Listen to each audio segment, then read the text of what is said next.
Ada yang lagi lari nih.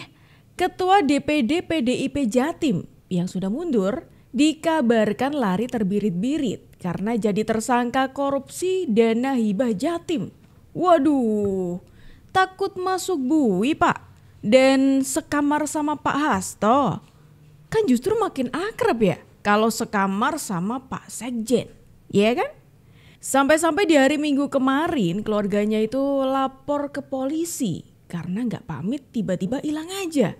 Loh, enak bener habis korupsi terus lari. Kusnadi, mantan Ketua DPRD Jawa Timur sekaligus tersangka dugaan korupsi APBD duit 2 triliun Jawa Timur ini ya, akhirnya ditemukan setelah menghilang 4 hari.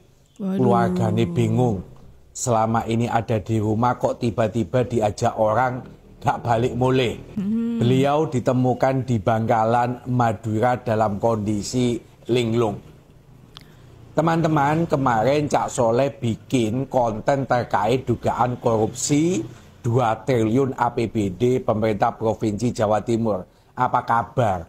Kok gak ono kelanjutannya? Harapan saya begini, Kusnadi sebagai mantan Ketua DPRD Jawa Timur tentu tahu siapa-siapa anggota Dewan waktu itu yang melakukan penyelewengan anggaran. Wis, buka-bukaan ae. Kalau memang ada 120 orang terlibat, ya wis sampai no. Supaya kasus seperti ini tidak hanya ditanggung oleh pimpinan DPRD. Kalau memang anggota-anggota yang lain terlibat, lebih baik dibuka di KPK. Ingat teman-teman, penetapan 21 tersangka dugaan korupsi ini hampir 1 tahun ditetapkan tetapi tidak ada kelanjutan persidangannya. Ayo, seperti biasa, no viral, no justice, no viral, no justice. Bantu memviralkan konten ini supaya KPK gercep. Mumpung Ketua DPRD periode 2019-2024 sudah diketemukan habis menghilang, ayo buka-bukaan supaya siapapun yang terlibat harus diproses hukum. Oke. Wah, ini menarik teman-teman. Ada yang ternyata lagi kabur gitu ya, tapi sekarang sudah ketangkep gitu ya. Alhamdulillahnya sudah ketangkap. Itu seseorang yang ini dari jabatannya itu sudah bukan orang biasa aja gitu loh ya. Karena beliau ini, Pak Kusnadi ini selain merupakan ketua DPD di PDIP, mantan ya tapi ya. Benar. Pak Kusnadi ini selain menjabat sebagai ketua DPD di PDIP, beliau ini juga merupakan mantan ketua DPRD di Jawa Timur. Terus kemudian muncullah gitu ya, ada informasi kalau beliau ini jadi tersangka korupsi dana hibah. Lah kok ternyata setelah itu muncul, beliau ini tiba-tiba ngilang gitu aja. Ngilang, sampai-sampai keluarganya ini lapor ke polisi bahwa yang bersangkutan ini tuh gak ada di rumah. Loh ini orangnya kemana, keluarganya aja gak tahu gitu teman-teman. Wah bahaya ya. Sampai-sampai mungkin ini saking malunya kali ya. Kan tadi aku sebutkan kalau beliau ini punya jabatan yang cukup wah gitu ya sebagai ketua DPD di PDIP, selain itu juga mantan ketua DPRD. Beliau ini sampai mengundurkan diri dari posisinya, dari jabatannya. Periksa KPK dalam kasus korupsi dan suap dana hibah APBD Jawa Timur, Ketua DPRD Jawa Timur Saudara Kusnadi mundur sebagai Ketua DPD PDIP Jawa Timur. Dalam konferensi pers di kantor DPD PDIP Jawa Timur Jalan Kendansari, Surabaya pada Sabtu malam, Ketua DPP PDIP Jarod Saiful Hidayat menyampaikan Kusnadi mundur sebagai Ketua DPD PDIP Jawa Timur. Keputusan mundur ini diambil Kusnadi agar bisa konsentrasi dalam proses penegakan hukum yang dilakukan KPK. Kusnadi sudah 2 kali diperiksa KPK terkait kasus korupsi dan suap dana hibah dengan tersangka Wakil Ketua DPRD Jawa Timur Sahat Tua Simanjuntak. Benar sih, malu terus kemudian mundur. Tapi ya bukan berarti Bapak bisa ngilang, Pak, ya. Jangan kok kemudian yang sudah dilakukan, korupsi yang sudah dilakukan, enak-enak nih, ya. korupsi, kemudian ngilang, mundur dulu baru ngilang.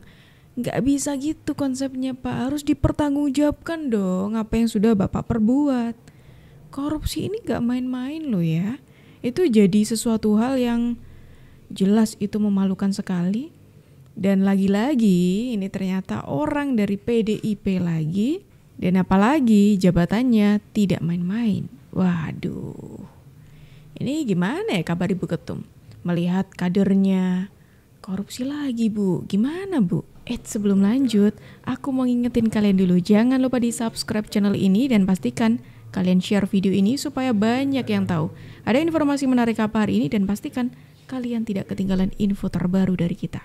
Kalau sudah, yuk kita lanjut. Saya Kusnadi yang dilaporkan oleh keluarga hilang. Ya. Nah, pada kesempatan ini saya bersama dengan Pak Kapolsek ini, dan saya sangat berterima kasih kepada Kapolsek terhadap laporan yang disampaikan oleh anak saya. Ini kesalahan saya, karena saya pergi beberapa hari itu tidak pamit dengan mereka dengan keluarga, pakai bilangan saya. Jadi sebenarnya bukan menghilang, bukan hilang, dalam kondisi yang sehat, kecuali memang saya ini sakit, memang sakit sudah. Tapi semata-mata itu karena memang HP saya mati. Kenapa mati? Karena habis baterainya. Di malam dapat pinjaman cas-casannya. Saya sungguh berterima kasih. Saya Kusnadi, sungguh berterima kasih. Oke. Ini Pak Kusnadi ini kemudian sudah diketemukan teman-teman ya. Katanya tidak menghilang, tapi ini yang pertama jadi sorotan saya. Pertama kali muncul setelah menghilang. Ya mohon maaf ya Pak ya, cuma kayak Bapak ini kan jabatannya cukup mentereng gitu ya. Cuma dari segi penampilan Bapak tuh kayak mohon maaf ya, kelihatan lusuh, tidak mencerminkan Bapak ini sebagai mantan ketua DPD ataupun ketua DPRD di Jatim. Iya kan? Seperti tidak mencerminkan itu. Dan apalagi, ini nggak tahu ya, mungkin Bapak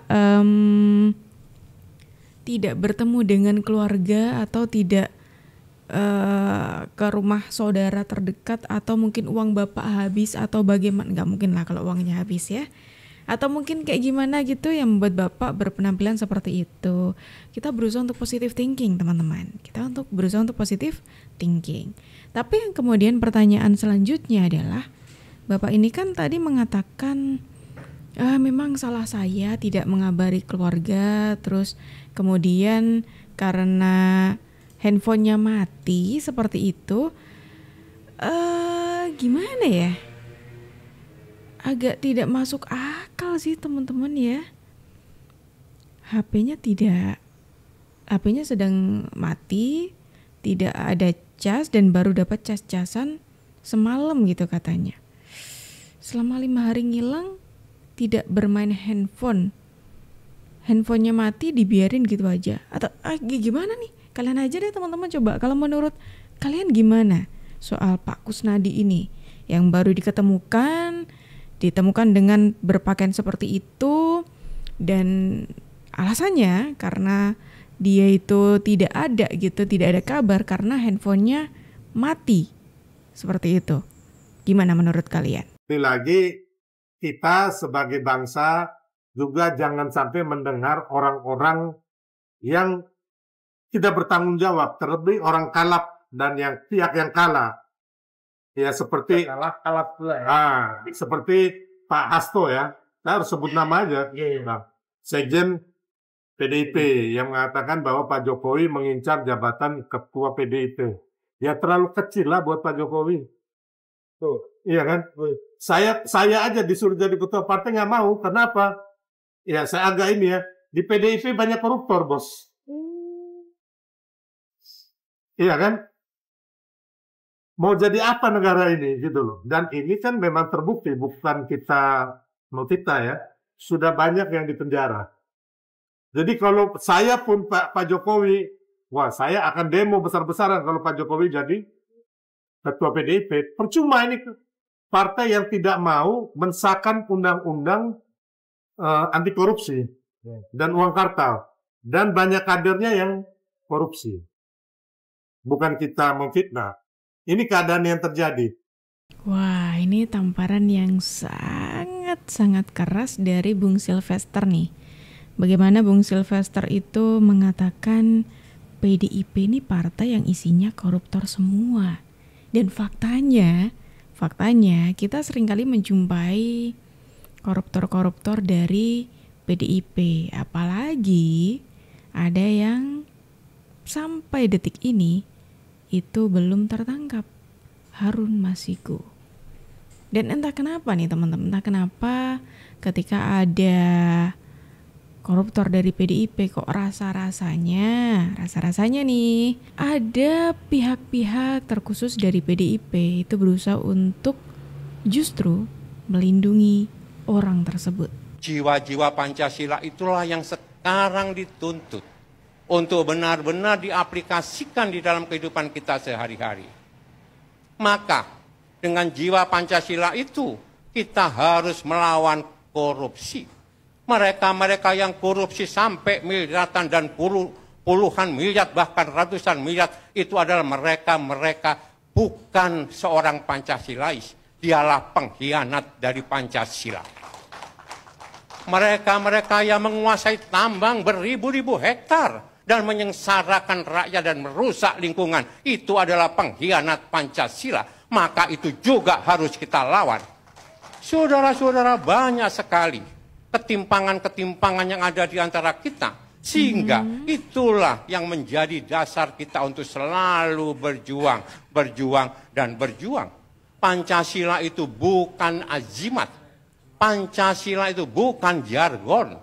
Pancasila itu harus diperjuangkan supaya menjadi realitas. Itu yang diinginkan oleh Bung Karno. Itu yang diinginkan oleh Bung Karno. Dan itu yang diinginkan oleh seluruh bangsa Indonesia. Padahal di sini PDIP sendiri loh yang mengatakan dan menyadari korupsi itu merupakan bentuk pengkhianatan kepada Pancasila. PDIP sendiri yang mengakui hal itu. Tapi apa kabar dengan kader PDIP yang melakukan korupsi? Apakah PDIP menyetujui kalau beliau ini, bukan beliau sih, mereka ini dihukum dengan sesuai dengan hukumannya, sesuai dengan perbuatannya. Contoh seperti Pak Hasto Kristianto, apa kabar Ibu? Terus kemudian yang barusan Pak Kusnadi ini, apa kabar Ibu? Apa kabar?